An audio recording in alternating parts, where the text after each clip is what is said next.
बिस्मिल्लाहिर्रहमानिर्रहीम। अस्सलाम वालेकुम। कैसे हैं आप सब लोग? उम्मीद है आप सब लोग खैरियत से होंगे। मैं भी बिल्कुल ठीक हूँ अल्हम्दुलिल्लाह। आज मैं आप लोगों के लिए बहुत ही मज़ेदार सी मूंग की दाल की रेसिपी लेकर आई हूँ। ये जो हमने मूंग की दाल ली है ये हमारी बग़ैर छिलकों वाली मूंग की दाल है। ठीक है, इसमें हमने कोई और दाल इस्तेमाल नहीं की है, सिर्फ हम मूंग की दाल ही बनाएंगे। और ये रेसिपी थोड़ी सी डिफरेंट है, मुख्तलिफ़ अंदाज से मैं बनाऊंगी और इसका टेस्ट बहुत ही मज़ेदार है। जो आप अमूमन मूंग की दाल खाते हैं उससे इसका टेस्ट बहुत डिफरेंट है। इस तरीके से आप ये दाल बनाइए, आपको बहुत ही मज़ेदार और यूनिक टेस्ट मिलेगा। और इस तरीके से बनाने के बाद आप मुझे कमेंट बॉक्स में ज़रूर फीडबैक दीजिएगा कि आपकी ये दाल कैसी बनी है।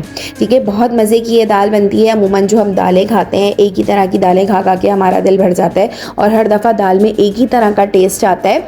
लेकिन आप इस तरीके से दाल बनाएं, आपके दाल का टेस्ट भी डिफरेंट होगा और बहुत मज़े की ये दाल बनेगी। चले आए, इसको मैंने किस तरीके से बनाया है अपनी रेसिपी का स्टार्ट करते हैं। यहाँ सबसे पहले मैंने एक पतीली में हाफ़ कप के करीब ऑयल ले लिया है। अच्छा, आप यहाँ पर आपकी मर्ज़ी है, आप असली घी में भी इसको बना सकते हैं, सादे घी में भी, बनास्पति घी में भी आप इसको बना सकते हैं। लेकिन मैंने यहाँ मैंने इसको ऑयल में रेडी किया। अगर आप असली घी का इस्तेमाल करते हैं तो फिर तो दाल आपकी और बहुत ज़बरदस्त मज़ेदार बनने वाली है। लेकिन यहाँ मैंने नॉर्मल ऑयल इस्तेमाल किया है जो कि मैंने हाफ़ कप लिया है। अच्छा, जब हमारा ऑयल अच्छी तरह से गर्म हो जाएगा तो मैंने यहाँ पर सबसे पहले जो चीज़ें इस्तेमाल की हैं, यहाँ मैंने 1 इंच अदरक का टुकड़ा लिया है जो कि मैंने इसको बारीक बारीक जूलियन कट में काट लिया है। 1 दालचीनी का टुकड़ा लिया है और 4 हरी मिर्चें ली हैं। इसके मैंने बीज निकाल लिए हैं, इसको भी मैंने बारीक बारीक जूलियन कट में ही काट लिया है। और 1 तेज़पात का पत्ता लिया है। 1 टीस्पून मैंने साबुत ज़ीरा लिया है और 1 टीस्पून मैंने कुटी हुई लाल मिर्चें ली हैं। ठीक है, जूलियन कट में काटने का मकसद मेरा यही है। हरी मिर्च, अदरक, इसको आप चॉप करके भी ले सकते हैं, लेकिन मैंने यहाँ जूलियन कट लिया है कि जब ये फ्राई होगा तेल में, जो इसका अरोमा निकलेगा, खुशबू निकलेगी, वो एक बिल्कुल डिफरेंट होगी। और जब आप एक निवाला लेंगे इस दाल का, जो बाइट में हरी मिर्चों के और अदरक के जो टुकड़े आएंगे, वो इस दाल का मज़ा और मज़ीद दोबाला कर देंगे। ठीक है, इसलिए जिस तरीके से मैं आपको ये दाल बता रही हूँ आप बिल्कुल इसी तरीके से ही बनाइएगा। ठीक है, पिसा हुआ अदरक, लहसुन वगैरह कुछ इस्तेमाल नहीं कीजिएगा। या मैंने लहसुन का इस्तेमाल नहीं किया है, सिर्फ अदरक का ही इस्तेमाल किया है। ठीक है। अच्छा, जब आपका मसाला अच्छी तरह से फ्राई हो जाए, ये सारी चीज़ें अच्छी तरह से फ्राई हो जाए, आपने इतना फ्राई नहीं करना कि आपका बिल्कुल जो है ये मसाला काला हो जाए, आपको अच्छी सी स्मेल आना शुरू हो जाएगी। ठीक है, जब ये चीज़ें फ्राई होंगी तो आपको जब अच्छी सी स्मेल आना शुरू हो जाए तो मैंने यहाँ पे 1 अदद प्याज ली है, इसको भी मैंने बारीक बारीक स्लाइस में कर लिया है। वो प्याज भी मैं इसमें शामिल कर दूंगी। ठीक है, प्याज को भी हम अच्छी तरह से फ्राई कर लेंगे, लेकिन हम प्याज का रंग बिल्कुल भी चेंज नहीं करेंगे, सिर्फ हम प्याज का कच्चापन दूर करेंगे। ठीक है। अच्छा, इस मौके पर भी आपको इतने मज़े की इसमें से स्मेल आना शुरू हो जाएगी। ये जो हमने तमाम मसाले डाले हैं, यही चीज़ें हैं जो कि हमारे दाल के मज़े को मुख्तलिफ करेंगी, जो हम आम रूटीन में दालें बनाते हैं। ठीक है, बहुत मज़े की ये दाल बनती है। आप लोग एक दफ़ा ज़रूर ट्राई कीजिएगा और आप वाकई बार बार इस दाल को बनाना पसंद करेंगे। बहुत मज़े की ये दाल बनती है।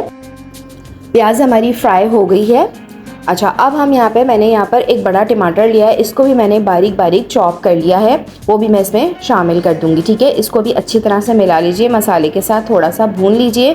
फिर यहाँ पे मैंने खुश्क मसाला जार डाले हैं। मसालों में मैंने हाफ़ टीस्पून पिसी हुई लाल मिर्च ली है, क्योंकि हम 1 टीस्पून कुटी लाल मिर्च पहले ही डाल चुके हैं, बहुत ज़्यादा स्पाइसी हो जाएगा। अगर मिर्चा आप अपनी मर्ज़ी से कम या ज़्यादा कर सकते हैं।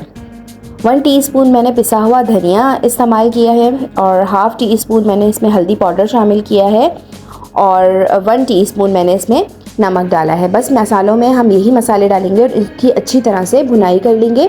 मसाले बिल्कुल भी आपके जलने नहीं चाहिए, हल्का हल्का पानी डाल के आप इसकी अच्छी तरह से भुनाई कर लीजिए। ठीक है, 5-10 मिनट लगा के आप अच्छी तरह से इसका मसाला भून लीजिए। ऑयल अलग हो जाएगा, मसाला अलग हो जाएगा।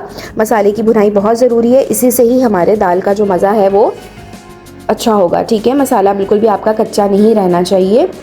जब मसाला हमारा अच्छी तरीके से भुन जाएगा, फिर उसके बाद मैंने यहाँ पर 1 कप के करीब मूंग की दाल ली है, तकरीबन आप 1 पाव के करीब है ये मेरे पास मूंग की दाल। मैंने इसको अच्छी तरह से धो के 1-2 घंटे के लिए भिगो दिया था और इसका पानी मैंने फेंक के नए सिरे से धो के और फिर मैंने ये दाल इसके अंदर शामिल की है। ठीक है, दाल हमारी अच्छी खासी भीगी हुई है, इसलिए पकने में बिल्कुल भी ज़्यादा टाइम नहीं लगाएगी। 15-20 मिनट में ही ये अच्छी खासी हमारी दाल जो है वो रेडी हो जाएगी। ठीक है, ये दाल भी हम इसमें शामिल कर देंगे और थोड़ी सी दाल के साथ भी इसकी भुनाई कर लेंगे। फिर इसमें तकरीबन मैंने हाफ़ कप के करीब इसमें पानी डाला है और इसको हम दम पे रख देंगे तकरीबन 15-20 मिनट के लिए। ठीक है, इससे हमारी दाल गल भी जाएगी और रेडी भी हो जाएगी, बिल्कुल पक जाएगी। ठीक है, ज़्यादा टाइम नहीं लगाएगी ये। अच्छा, इसको हमने बिल्कुल साबुत नहीं रखना है, इस दाल को हमें इसको घुला घुला सा रखना है और पानी भी नहीं रखना है इसमें। बिल्कुल पतली पतली नहीं होगी, भुनी हुई दाल होगी लेकिन बिल्कुल घुली हुई होगी, मैश हुई हुई जिस तरह से दाल होती है इस तरह की इसकी लुक होगी। दाल को पकते हुए तकरीबन हमारे 20 से 25 मिनट हो गए हैं। आप ये देखिए दाल हमारी बिल्कुल अच्छी तरह से घुल गई है और रोगन भी अलग हो गया है और तकरीबन ये भुन भी चुकी है और बहुत मज़े की हमारी दाल अब रेडी हो चुकी है। आखिर में मैंने इसमें हाफ़ टी स्पून के करीब पिसी हुई काली मिर्चें इसमें डाली हैं और हाफ़ टी स्पून मैंने इसमें भुना हुआ पिसा हुआ ज़ीरा शामिल किया है। ठीक है, ये दोनों चीज़ें आप लोग ज़रूर डालिएगा और फिर आप दाल का मज़ा बताइएगा मुझे कि कितने मज़े की दाल बनी है। अच्छा, इस दाल की ख़ास बात ये भी है कि इस दाल में हमें स्पेशली कोई अलग से तड़का तैयार करने की ज़रूरत नहीं पड़ती है, क्योंकि हमने शुरू में ही जो इसमें तड़का लगाया है मुख्तलिफ़ चीज़ों का, उसी से ही ये दाल बहुत मज़े की बन जाती है। लिहाजा आपको तड़का लगाने की बिल्कुल भी इसमें ज़रूरत नहीं है और एक ही स्टेप में हमारी दाल जो है वो बनके मज़ेदार सी रेडी हो जाती है। इसको आप चपाती के साथ खाएं, बॉयल्ड राइस के साथ खाएं, पराठे के साथ खाएं, बहुत ही लाजवाब मज़े की दाल लगती है ये। आखिर में सर्विंग टाइम पे बारीक बारीक हरा धनिया ऊपर से गार्निश कीजिए और बारीक बारीक अदरक जूलियन कटिंग में ऊपर से गार्निश कीजिए। बहुत मज़े की दाल रेडी हुई है हमारी। आप देख सकते हैं कितने मज़े की और कलर कितना ज़बरदस्त आया है दाल का। बहुत मज़े की ये दाल बनती है, सिंपल सी रेसिपी है, थोड़ी सी चीज़ों के साथ हमने ये दाल रेडी कर ली है और बहुत मज़ा आएगा आप लोगों को ये दाल खा के। ज़रूर ट्राई कीजिएगा, मुझे फ़ीडबैक ज़रूर दीजिएगा और जो भी मेरी ये रेसिपी फॉलो कर रहे हैं और मेरे चैनल को ज़रूर सब्सक्राइब कीजिए और भी रेसिपीज़ देखिए, एंजॉय कीजिए, फ्रेंड्स एंड फैमिली में शेयर भी ज़रूर कीजिए। आप लोगों के सब्सक्राइब करने से, लाइक करने से ही मेरा चैनल ग्रो होगा। उम्मीद है आप लोगों को ये रेसिपी अच्छी लगी होगी। मिलते हैं न्यू वीडियो में न्यू रेसिपी के साथ। अपना बहुत ख्याल रखिएगा, मुझे और मेरे चैनल KBF कुकिंग को अपनी दुआओं में ज़रूर शामिल रखिएगा। जब तक के लिए अल्लाह हाफ़िज़।